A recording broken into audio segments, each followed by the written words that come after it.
ఈ యానిమేషన్ క్రైస్తవులకు మాత్రమే.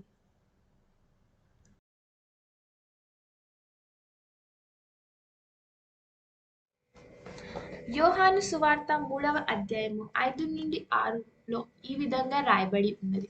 అప్పుడు యేసు ఇలా జవాబిచ్చాడు, ఖచ్చితంగా చెప్తున్నాను, నీళ్ళ మూలంగా ఆత్మ మూలంగా తిరిగి పుట్టకుండా ఎవరూ దేవుని రాజ్యంలో ప్రవేశించలేరు. శరీరం మూలంగా పుట్టింది శరీరం, ఆత్మ మూలంగా పుట్టింది ఆత్మ అని రాయబడి ఉన్నది.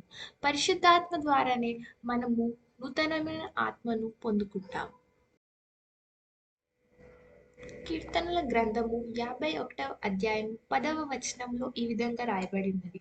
దేవా, నా యందు శుద్ధ హృదయం కలుగజేయుము, నా అంతరంగంలో స్థిరమైన మనస్సును నూతనంగా పుట్టించుము అని దేవుని అడిగినప్పుడు పరిశుద్ధాత్ముడు మనలో తన నూతనమైన ఆత్మను పుట్టిస్తాడు. ఈ యానిమేషన్లో పరిశుద్ధాత్మ గల వారి బట్టలు మెరుస్తూ కనపడతాయి. ఇది దేవుని ఆత్మ గల వారికి సూచన. అదే పరిశుద్ధాత్మ లేని వారి బట్టలు సామాన్యంగానే ఉంటాయి. మన ప్రపంచంలో లేదా ఇరుగు పొరుగు వారిలో అందరిలో కూడా దేవుని ఆత్మ ఉండదు. ఇది దేవుడు తన కొరకు ఏర్పరచుకున్న ప్రజల్లోనే కనిపిస్తుంది. మత్తయి సువార్త 22వ అధ్యాయం 14వ వచనంలో ఈ విధంగా రాయబడి ఉన్నది. కాగా పిలువబడిన వారు అనేకులు, కానీ ఏర్పరచబడిన వారు కొందరే. క్రైస్తవులలో కూడా దేవుని ఆత్మ కొందరిలోనే కనిపిస్తుంది.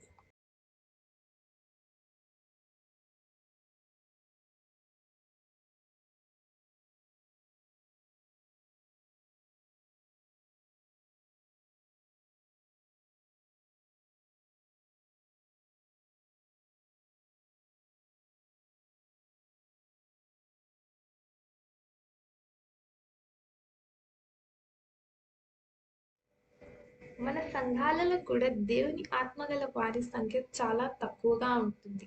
ఇక్కడ చూపించే సంఘంలో ఆత్మీయ దృష్టిలో చూసినట్లయితే చాలా కొద్ది మందికే దేవుని పరిశుద్ధాత్మ కలిగి ఉన్నారు. వారి బట్టలు మాత్రమే మెరుస్తున్నాయి.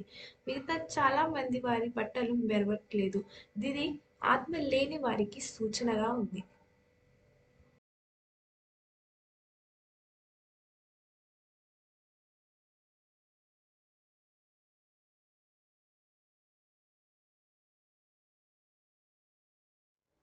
తెస్సలోనియులకు రాసిన మొదటి పత్రిక 4వ అధ్యాయము 16-17లో ఈ విధంగా రాయబడినది.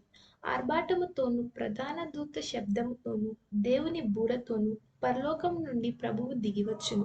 క్రీస్తునందుండి మృతులైన వారు మొదట లేతురు.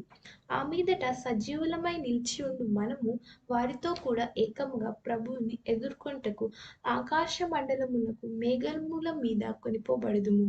కాగా మనము సదాకాలము ప్రభువుతో కూడా ఉందుము. దేవుని రాకడలో దేవుని ఆత్మగల ఆ కొద్ది మంది కొనిపోబడుదురు, మిగతా వారు విడిచిపెట్టబడుదురు.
ఇప్పుడైనా తెలుసుకున్నారా?